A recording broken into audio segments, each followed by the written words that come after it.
হুজুর জান্নাতের ভেতর আবার শপিং মল থাকবে কেমনে? প্রশ্ন আসতে পারে না? সহিহ মুসলিমের বর্ণনা, ইন্না ফিল জান্নাতি লাসুকান, জান্নাতের ভেতরে বিশাল এক শপিং মল থাকবে। এটা বোধহয় আমাদের বসুন্ধরা শপিং কমপ্লেক্সের মতো হবে, যমুনা ফিউচার পার্ক। দুবাইতে যে একটা আছে বিশাল শপিং মল, মালয়েশিয়ার মিড ভ্যালি, এগুলোর মতো হবে মনে হয়। কত বিশাল যে শপিং মল হবে। সহিহ মুসলিমের বর্ণনা, প্রতি শুক্রবারে সব জায়গা থেকে বন বন করে মৌমাছির মতো জান্নাতীরা ওই শপিং মলে শপিং করতে আসবে। ইচ্ছে মতো দেদারসে পোশাক কিনবে, ইচ্ছে মতো শপিং করবে, টাকা দেয়া লাগবে না, ক্রেডিট কার্ড লাগবে না। সুবহানাল্লাহ পড়েন। ইচ্ছে মতো শপিং করবেন।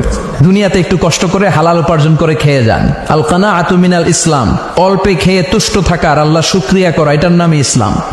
অল্প খাও, অল্প পড়ো, অল্প জমাও, অল্পের ভেতরে বরকত ঢুকাই দিছে কে? অনেকে দেখবেন অনেক খাই খাই নাই নাই করে, এটা যাদের স্বভাব তাদের কখনো বরকত হয় না। অল্প খাবেন, অল্প পড়বেন, আর হালালের সাথে সম্পর্ক করবেন।